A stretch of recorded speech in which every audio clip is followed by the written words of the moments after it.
Ce journal s'ouvre sur la tournée du Premier ministre à l'intérieur du pays. Jean-Marie Doré évalue l'état des infrastructures routières et informe par la même occasion les populations sur ses motivations à organiser une élection crédible, transparente et paisible. Nous vous proposons son séjour de travail dans la région administrative de Kankan. Voici le compte-rendu signé de Fodé Bangali Fofana, notre reporter basé dans la région. C'est ici, à la rentrée de la ville, devant le village d'enfants SOS, que le Premier ministre Jean-Marie Doré a été reçu par le gouverneur de région, le général Antoine Kankodounou, avant de lui présenter les autorités locales et cadres venus l'accueillir. Puis, c'est ce long cortège qui s'est ébranlé vers le centre-ville. La traversée aura été difficile, sinon très difficile, car les populations riveraines, malgré le mois saint de Ramadan, étaient spontanément sorties pour acclamer l'hôte de marque tout le long du parcours. Par cette puissante mobilisation, empreinte de cordialité et de fraternité, les populations de Kankan-Nabaya ont voulu exprimer au Premier ministre leur totale adhésion à ses idéaux politiques, économiques et sociales qu'il défend avec brio pour le plus grand bien de tout le peuple de Guinée. Cette visite constitue à leurs yeux un réel motif de satisfaction. C'est pour moi un immense bonheur de prendre la parole au nom des 138 381 habitants de la commune urbaine de Kankan pour vous souhaiter la sincère bienvenue et un agréable séjour dans notre cité Nabaya. Excellence, Monsieur le Premier ministre, chef du gouvernement, en dépit de certaines contingences que vous ne cessez de braver tous les jours, grâce à votre dynamisme, reconnu de tous les Guinéens honnêtes d'aujourd'hui, votre gouvernement ne cesse de poser des actes au plan économique et politique qui, d'une manière implacable, nous honorent tous. En plus de votre prise de position claire et remarquée au plan politique pour des élections transparentes, honnêtes et crédibles, dont les résultats garantiront la paix sociale, l'unité entre les différentes composantes sociales de notre pays, vous devenez ainsi pour le peuple de Guinée un messie. C'est une ville de Kankan-Nabaya totalement en chantier qui a reçu la présente visite du Premier ministre Jean-Marie Doré suite à de nombreuses sollicitudes de ses populations. Grâce à la volonté politique du gouvernement, elle a bénéficié de 33 km de route de la voirie urbaine à bitumée. C'est avec beaucoup de réconfort moral que le Premier ministre a appris des autorités régionales et élus locaux de Kankan de l'évolution progressive et très remarquable des travaux de cette voirie urbaine exécutée par une entreprise locale, la guinéenne de terrassement Guiter, dont le PDG est un des fils du terroir en la personne de Ansman Kaba, connu sous le nom de Kaba Guiter. Monsieur le Premier ministre, les populations de Kankan vous le témoignent aujourd'hui. Et je suis bien placé pour l'affirmer que quand Kankan aime, il le dit. Et il l'a dit ce soir, soyez-en rassurés que Kankan vous aime. Et je vous précise que si Kankan n'aime pas, il n'est pas dedans aussi. L'événement qui nous réunit va apporter un plus sur le plan des travaux de bitumage des 33 km de route constituant la voirie urbaine de Kankan. Il est bon de savoir que par ce geste, le gouvernement améliore la qualité du réseau routier et facilite ainsi la circulation des personnes et leurs biens. Excellence, Monsieur le Premier ministre, c'est le lieu et l'occasion de vous signaler qu'au cours de l'exécution des travaux, il est apparu que certaines rues de Kankan sont très larges. Il y en a de 8 mètres et il y en a même de 15 mètres. Alors que les largeurs contractuelles étaient de 7 mètres, cet état de fait a entraîné des coûts supplémentaires non prévus contractuellement. À cet égard, nous sollicitons auprès de vous la couverture des 10 coûts dont la situation sera soumise très prochainement au ministre des Travaux publics pour votre haute attention. Prenant la parole devant ces braves populations de Kankan fortement mobilisées, le Premier ministre, chef de gouvernement, a expliqué les grandes lignes de sa tournée. C'est sous l'autorité et le contrôle de Sekouba Konaté que le gouvernement que je dirige a été constitué.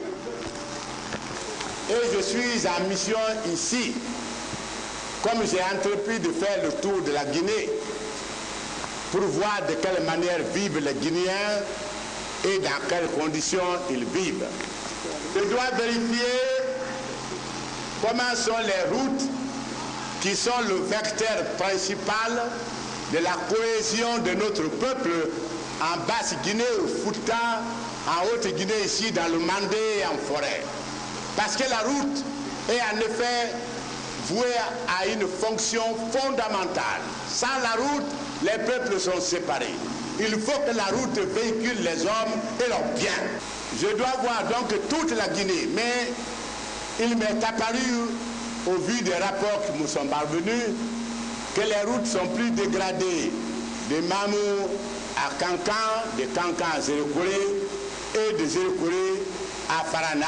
C'est pourquoi il faut que je fasse cette tournée dans ces coins d'abord et ensuite je ferai Dubrika, Fria, Bofa, Boké, Gawal, Koundara, Lelouman, Labi, Pita, Dalaba, Mamou de nouveau. Parce que Mamou, c'est le carrefour de notre pays. Tout commence par là et tout doit se terminer là. Kankan était la grande métropole, belle et riante. Puis les hommes ont abandonné Kankan et Kankan est devenu l'empire de la poussière. C'est inacceptable. Par l'ignorance des hommes, la cupidité des hommes, la faiblesse des hommes, le train ne siffle plus à Kankan et c'est un grave malheur. Quand le malheur entre dans un pays, il faut le dénoncer clairement et le liquider. Et notre gouvernement s'emploie à détecter le mal guinéen et à le liquider, et nous le ferons.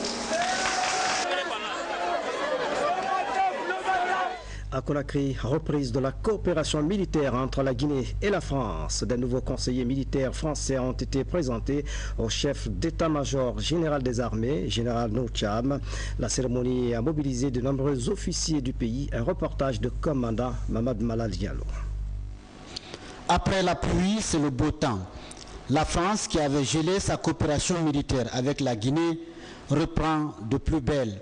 C'est en cela que l'attaché de défense à l'ambassade de France en Guinée a présenté hier au chef d'état-major général des armées les nouveaux conseillers militaires français qui sont venus accompagner la Guinée pour la réforme de l'armée nationale.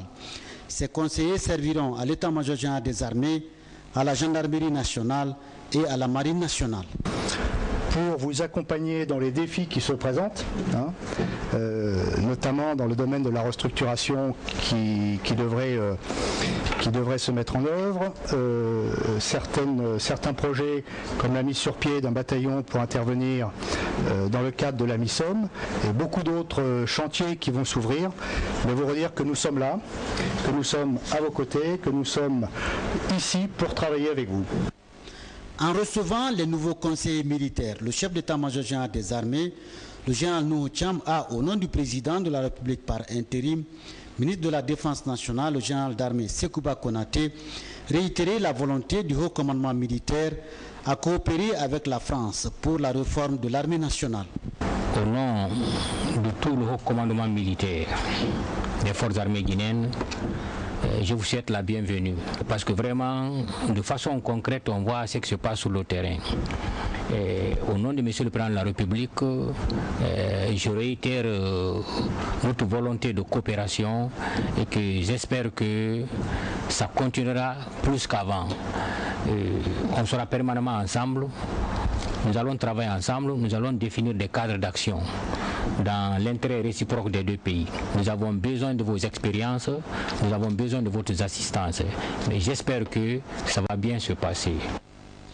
À noter que le planning de travail déjà élaboré par les deux armées entrera très bientôt en action.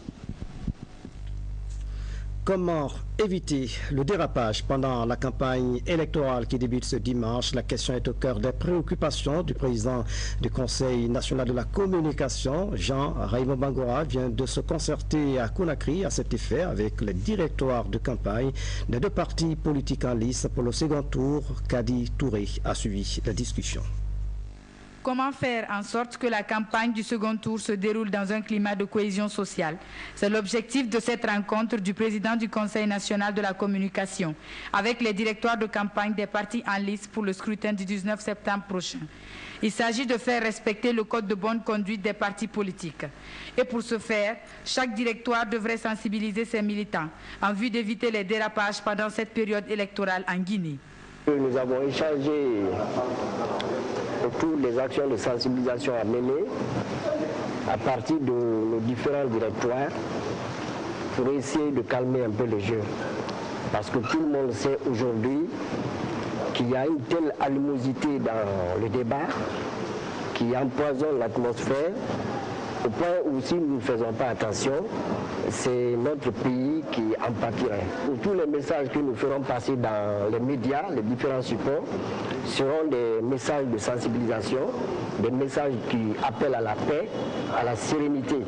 En ce qui nous concerne, nous avons mis en place toutes les structures qu'il faut au sein de notre directoire pour que la campagne sur les médias, aussi bien des services publics que des médias privés, se passe dans les meilleures conditions, dans le respect de l'éthique, de la déontologie des journalistes.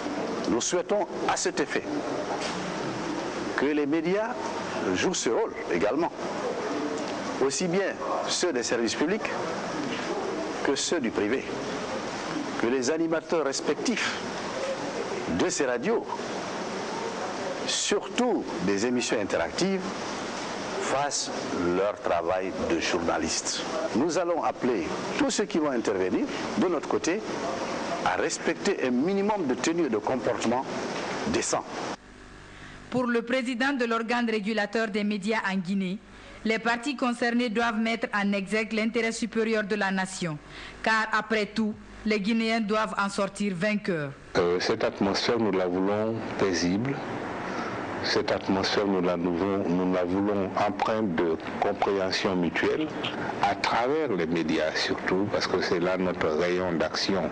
Les deux directoires de campagne ont vraiment exprimé une volonté assez positive dans ce sens. Les directoires de campagne doivent chacun de son côté veiller au respect de ces principes pour que le scrutin du 19 septembre se déroule dans la paix et la quiétude sociale.